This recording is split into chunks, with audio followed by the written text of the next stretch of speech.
Hai guys, selamat berjumpa kembali di channel novel populer viral yang keren ini. Sebelum mengikuti kelanjutan kisah Dev atau Camping yang semakin seru dan mendebarkan ini, mohon bantuan kalian untuk subscribe, like, komen dan share video-video yang ada di channel ini ya.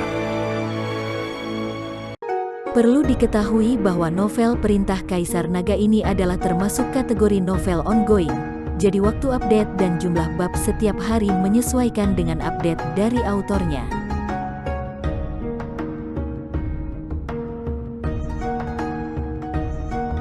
Perintah Kaisar Naga bab 3865, 3866, 3867, 3688, 3869. Ular roh kabut dingin ini terpotong, tetapi tidak ada cara untuk menghentikannya. Mereka akan mengembun dan menyatu lagi. Itu tidak dapat dibakar sampai mati, tidak dapat ditebang. Dev sakit kepala, tidak perlu khawatir tentang kabut dingin ini. Jika orang yang melemparkannya mati, kabut dingin ini akan hilang. Raja Iblis Awan Merah mengingatkan. Mata Dev berbinar, lalu dia menggunakan langkah pengendalian api, dan sosoknya menghilang seketika. Saat sosok Dev muncul kembali, dia sudah berada di depan Munai. Pergilah ke neraka. Dev mengayunkan pedangnya ke arah Munai. Munai tidak mengelak, tapi berkata sambil tertawa garang, "Hahaha, kamu ingin membunuhku, itu cuma mimpi." Setelah mengatakan itu, tubuh Munai membengkak dengan cepat, seolah-olah dia akan menghancurkan dirinya sendiri. Duar, dengan suara keras, tubuh Munai meledak seketika, dan udara dingin berwarna merah darah memenuhi tubuh Dev. Pada saat ini, semua orang tercengang. Tidak dimengerti bagaimana Munai ini bisa menghancurkan dirinya sendiri. Tapi Dev tahu bahwa orang ini tidak menghancurkan dirinya sendiri sama sekali, tapi menyatukan dirinya ke dalam kabut darah. Dev mengerahkan kesadaran spiritualnya secara ekstrim, tetapi dia tidak bisa menangkap aura Munai sama sekali. Ketika Dev melihat ini, dia hanya bisa mundur dengan sekuat tenaga, mencoba keluar dari kabut dingin. Namun udara dingin mengikutinya seperti bayangan, seolah-olah ada kehidupan, langsung membungkus tubuh Dev. Dev hanya merasakan gerakannya mulai melambat dan tubuhnya menjadi sedikit kaku. Kekuatan alam Mahayana sungguh luar biasa, terlalu sulit untuk dihadapi. Gerakan Dev menjadi semakin lambat, dan embun beku mulai muncul di tubuhnya. Embun beku ini berwarna merah darah. Segera, Dev berubah menjadi pria berlumuran darah, tetapi darah itu bukan miliknya. Melihat pemandangan ini, Binglu dan yang lainnya sangat khawatir. Ouyang Zhenhua dan banyak kultivator juga tampak putus asa. Jika Dev kalah, bisakah mereka melarikan diri? Melihat Dev membeku, kabut darah mulai berkumpul di langit, dan sosok Munai muncul lagi di udara. "Sekarang giliranmu." Munai memandang Ouyang Zhenhua dan yang lainnya dengan dingin. Kali ini, orang-orang itu ketakutan. Bagaimana mereka bisa lolos dari kabut dingin darah Munai? Wajah mereka dipenuhi ketakutan. Mereka ingin melarikan diri, tetapi tubuh mereka tampak tidak terkendali, dan kaki mereka sangat kaku. Ouyang Zhenhua dan yang lainnya hanya bisa menyaksikan tanpa daya saat kabut dingin terus menyapu mereka. Dan mereka hanya bisa diam dan menunggu kematian, tanpa ada cara untuk melakukan apapun, bahkan tidak ada kemampuan untuk melawan. Melihat semua orang akan tertutup kabut dingin, tiba-tiba ribuan sinar cahaya terpancar dari tubuh Dev, dan seluruh sekte suci Wuji dipenuhi dengan kehangatan. Segera setelah itu, cahaya keemasan terbang, dan embun beku yang membeku di tubuh Dev hancur dalam sekejap. Mata semua orang terbelalak melihat cahaya keemasan. Bahkan Dev terkejut dan melihatnya dengan tidak percaya. Wajah Munai serius dan ekspresinya menjadi rumit. Tidak ada yang tahu apa itu cahaya keemasan, bahkan Dev sendiri. Cahaya keemasan perlahan menyatu, dan semua orang melihat dengan jelas bahwa apa yang ada di udara adalah batu giok. Setelah cahaya keemasan menyatu, batu giok itu tiba-tiba jatuh dan jatuh langsung ke tangan Dev. Dev, yang memegang slip giok di tangannya, juga bingung. Itu adalah token suci Wuji yang diberikan oleh pemimpin sekte suci Wuji, yang berisi warisan sekte suci Wuji. Ini hanya sekedar rekaman, bagaimana bisa terbang sendiri? Tepat ketika Dev tidak bisa memahaminya, kata suci Wuji benar-benar bersinar terang. Cahaya berenang di sekte suci Wuji, dan kemudian badai aura yang kuat muncul. Mereka hanya bisa mendengar deru angin, dan seluruh aura antara langit dan bumi terguncang oleh badai.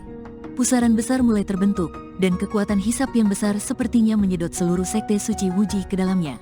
Energi spiritual langit dan bumi, energi abadi, energi dingin, semua aura tersedot ke dalam sekte suci Wuji ini, dan bahkan kekosongan pun terhisap dan diputar.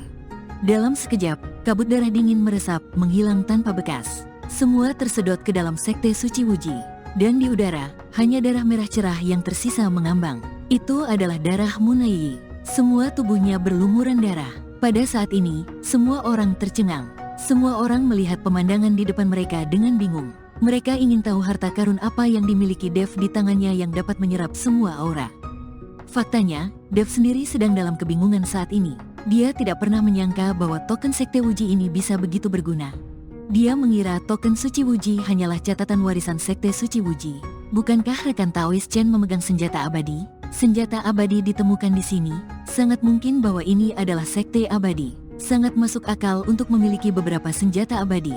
Senjata abadi. Sepanjang hidupku, aku belum pernah melihat senjata abadi sebelumnya. Semua orang memandang Dev dengan iri. Sudah berakhir.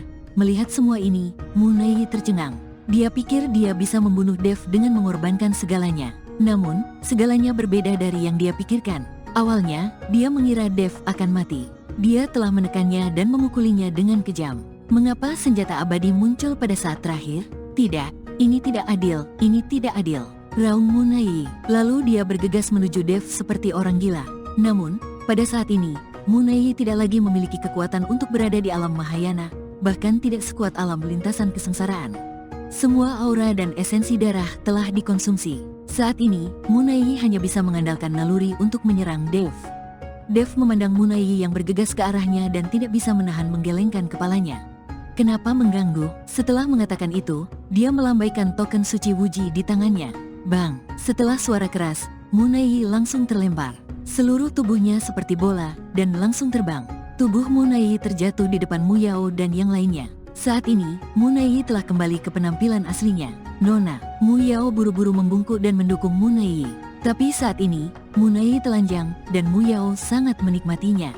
Seluruh tubuh Munaiyi menjadi pucat, seolah dia membeku di es. Aku kalah. Wajah Munaiyi tanpa ekspresi setelah seteguk darah muncrat, tubuhnya hancur seperti es. Jiwa Munaiyi perlahan melayang. Saat ini, dia hanya memiliki sisa jiwa yang tersisa. Bahkan jika dia membangun kembali tubuh fisiknya, dia tetaplah orang yang tidak berguna, dan tidak mungkin untuk bisa berkultivasi. Inilah harganya, dan Munaiyi harus menanggung harga untuk jalan yang dipilihnya. Mu Yao menembakkan garis kekuatan spiritual untuk melindungi jiwa Munaiyi yang tersisa, lalu menatap Dev dan berkata dengan ekspresi panik di wajahnya, "Dev, kami telah dikalahkan. Mulai sekarang, kami tidak akan merepotkanmu lagi." Setelah mengatakan itu, Mu Yao akan pergi dengan sisa jiwa Munaiyi. "Apakah aku mengizinkanmu pergi?" Suara Dev dingin, dan dia sudah berada di depan Mu Yao dalam sekejap. "Dev, apakah kamu benar-benar ingin membunuh semua orang? Jika kamu melakukan ini, itu hanya akan membuat keluargamu kami bertarung sampai mati denganmu. Bunuh kalian semua." Dev mengangkat sudut mulutnya. "Saat kamu mengejar para biarawati di istana Guanghan, pernahkah kamu berpikir untuk tidak membunuh mereka semua? Saat kamu mempermalukan tubuh para biarawati ini dan melepas pakaian mereka, pernahkah kamu memikirkan hari ini? Tak seorang pun dari keluargamu bisa pergi hari ini." Wajah Mu Yao menjadi pucat setelah mendengar kata-kata Dev, tapi dia tidak sabar untuk mati. "Tuan Ouyang dan rekan-rekan Taois, tahukah Anda bahwa Dev ini adalah orang yang dikejar oleh aliansi penyegel iblis dengan hadiah sumber daya kultivasi 100 tahun. Siapapun yang bisa membunuhnya akan mendapat upeti 100 tahun dari aliansi penyegel iblis. Bukankah kalian menginginkannya?" Mu Yao memberitahu identitas asli Dev, berharap orang-orang ini akan mengambil tindakan terhadap Dev setelah mengetahui bahwa aliansi penyegel iblis menawarkan hadiah selama 100 tahun. Setelah mendengar kata-kata Mu Yao, semua orang terdiam. Mereka semua baru saja melihat kekuatan Dev dengan mata kepala mereka sendiri. Bahkan jika mereka bergabung, mereka mungkin tidak bisa menandingi Dev. Hadiah kultivasi selama 100 tahun dari aliansi penyegel iblis itu bagus, tapi tidak ada gunanya jika kehilangan nyawa. Setelah beberapa saat, Ouyang Zhenhua berkata, "Anda tidak perlu menabur perselisihan di sini. Kami semua diselamatkan oleh rekan Taoist Chen. Jika bukan karena dia, kami semua mungkin telah mati dalam gelombang binatang buas. Jadi jika Anda menginginkan kami untuk mengambil tindakan terhadap rekan Taoist Chen, itu hanya angan-angan. Ya, kami tidak jahat. Kami tidak akan mengambil tindakan terhadap rekan Taoist Chen. Keluargamu kalian tidak lebih baik dari babi dan anjing. Kamu masih ingin menipu kami dan memperlakukan kami sebagai orang bodoh?" Banyak kultivator yang mengkritik Mu Yao. Ini membuat Mu Yao sangat malu. Sekarang, tanpa ada yang membantu, Mu Yao dan yang lainnya pasti akan mati. "Apakah ada cara lain untuk menyelamatkan hidupmu?" Dev memandang Mu Yao dengan dingin dan bertanya. Wajah Mu Yao menjadi merah dan putih, matanya penuh keputusasaan. Mu Yao, pergilah, jangan khawatirkan aku. Mu Nai, yang hanya memiliki sisa jiwa, berkata. Dia tahu bahwa meskipun dia mendapatkan kembali tubuh fisiknya, hidupnya akan berakhir dan dia tidak dapat lagi berlatih. Sebagai seorang kultivator, jika dia tidak bisa berlatih, apa gunanya hidup? Nona, jangan berkecil hati. Saya membawa jimat Tuan. Mungkin Tuan bisa menyelamatkan kita. Saat dia mengatakan itu, Mu Yao mengeluarkan jimat. Tidak, kakak sedang mengasingkan diri. Jika kamu menggunakan jimatnya sekarang, itu akan mengganggu kultivasinya. Terlebih lagi, kita berada di tanah kekacauan sekarang. Bahkan jika kakak laki-laki tertua memiliki jimatnya, dia mungkin tidak dapat menemukan kita. Mu Nai melihat ini dan menolak membiarkan Mu Yao menggunakannya. Nona, jika Anda tidak menggunakannya, kita pasti mati. Tidak masalah jika kami mati. Jika Anda benar-benar mati, kepala keluarga akan menjadi gila. Tuan muda telah terbunuh. Jika Anda mati, setelah kepala rumah keluar dari pengasingan, betapa putus asanya dia. Mu Yao membujuk Mu Nai. Mu Nai berhenti berbicara, dan Mu Yao menyuntikkan kekuatan spiritual ke jimat kelahirannya, dan jimat itu langsung terbakar. Rune yang terbakar mengeluarkan semburan asap, dan kemudian di dalam asap, sesosok tubuh perlahan muncul.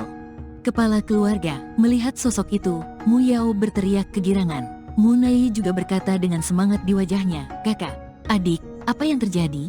Mengapa jiwamu hanya tersisa sedikit? Siapa yang menyakitimu seperti ini? Kata kepala keluargamu, dia bertanya dengan wajah marah. Sebelum Mu Nai membuka mulutnya, Mu Yao buru-buru berkata, Patriark, ini ulah Dev, dia menghancurkan tubuh wanita tertua. Dia tidak hanya menghancurkan tubuh wanita tertua, tetapi juga membunuh Tuan Muda. Wanita tertua melakukannya untuk membalaskan dendam Tuan Muda, namun Nona tertua menjadi seperti ini. Apa? Mu Kui sudah mati? Aura menakutkan tiba-tiba muncul dari kepala keluargamu. Meski itu hanya bayangan, namun aura menakutkannya terasa sangat nyata. Ketika Mu Yao melihat ini, dia mengangkat sudut mulutnya. Dev, kamu akan mati, kamu akan mati. Tapi Dev memiliki wajah yang tenang dan menatap kepala keluargamu dengan tenang. Nak, kamu telah membunuh anakku dan melukai adik perempuanku. Aku akan membunuhmu. Kepala keluargamu sangat marah. Kamu sangat tidak tahu malu. Kamu hanyalah bayangan. Bagaimana kamu masih bisa membunuhku? Dev tampak menghina. Nak, kamu hanya berada di alam kesengsaraan tingkat keempat. Bahkan jika aku hanya bayangan, aku masih bisa membunuhmu. Setelah pemimpin keluargamu selesai berbicara, niat membunuh muncul di matanya, dan kemudian dia mengangkat telapak tangannya, dan aura misterius melonjak seketika. 2. Pada saat ini, dunia antara langit dan bumi sepertinya berhenti sejenak, dan semuanya terhenti. Entah itu aliran ruang dan waktu yang bergejolak di ruang yang kacau, atau suasana mania di sekitarnya, atau bahkan napas semua orang terhenti. Seluruh dunia seakan membeku. Di dunia ini, hanya kepala keluargamu yang bisa bergerak. Saat ini, dia sepertinya telah menjadi master. Saat ruang ini berhenti, sebuah aura tiba-tiba datang ke arah Dev. Dalam sekejap mata, aura ini ada di depan Dev. Bahkan master alam kesengsaraan tingkat 4 berani berbicara dengan sombong kepadaku. Kepala keluargamu mendengus dingin. Asal-usul waktu, saya tidak menyangka Anda memahami asal-usul waktu. Sayang sekali Anda sekarang hanyalah bayangan. Bahkan jika Anda menggunakan asal mula waktu, Anda tidak dapat menahan saya. Dev secara tiba-tiba bergerak dan tertawa. Kepala keluargamu langsung kaget. Dev memblokir aura kepala keluargamu dengan lambaian tangannya. Kamu, bagaimana kamu masih bisa bergerak? Kepala keluargamu sangat terkejut. Kamu nanya Dev mengangkat sudut mulutnya. Mungkinkah? Apakah kamu juga telah memahami asal-usul waktu? Kepala keluargamu memandang Dev dengan tidak percaya. Selamat, jawabanmu benar, tapi sayang sekali tidak ada hadiahnya, kata Dev sambil bercanda. Tidak mungkin, sama sekali tidak mungkin. Saya telah berlatih selama ratusan tahun, tapi saya belum dapat memahami asal mula waktu, dan Anda hanyalah seorang kultivator muda di alam kesengsaraan transendensi tingkat keempat. Bagaimana Anda dapat memahami asal mula waktu? Palsu. Ini pasti palsu. Kepala keluargamu tidak mempercayainya sama sekali. Palsu. Dev mendengus dingin dan melambaikan telapak tangannya. Waktu yang semula dibatasi telah kembali mengalir. Apa yang terjadi? Apa yang baru saja terjadi? Semua orang terlihat panik, karena sepertinya mereka baru saja tidak sadarkan diri, seolah-olah mereka benar-benar kosong. Mu Yao, bawa adik perempuanku dan segera pergi, cepat. Kepala keluargamu berkata kepada Mu Yao dengan ekspresi serius. Mu Yao tidak mengerti apa yang terjadi, tapi dia tidak berani melanggar perintah. Jadi dia mengambil sisa jiwa Mu Nai dan bersiap untuk melarikan diri. Tapi begitu dia bergerak, dia langsung terpana. Tidak peduli seberapa keras dia berusaha, dia tidak bisa bergerak sama sekali. Tuan, ini, Mu Yao terkejut. Kepala keluargamu sekali lagi menggunakan asal mula waktu, mencoba bersaing dengan Dev, tetapi tidak peduli seberapa keras dia berusaha, Mu Yao dan yang lainnya tetap tidak bisa bergerak. Terlihat Dev menamparkan Mu Yao dan yang lainnya dengan telapak tangannya. Saat cetakan telapak tangan yang berkilauan dengan guntur dan kilat jatuh, Mu Yao dan yang lainnya semuanya ditampar ke tanah oleh cetakan telapak tangan tersebut. Semua orang di keluargamu berada dalam keadaan putus asa, dan mereka tidak bisa mati lagi. Tidak, kepala keluargamu meraung. Dia tidak dapat memahami bagaimana Dev, seorang kultivator tingkat 4 di alam kesengsaraan transendensi, memahami asal mula waktu. Perintah Kaisar Naga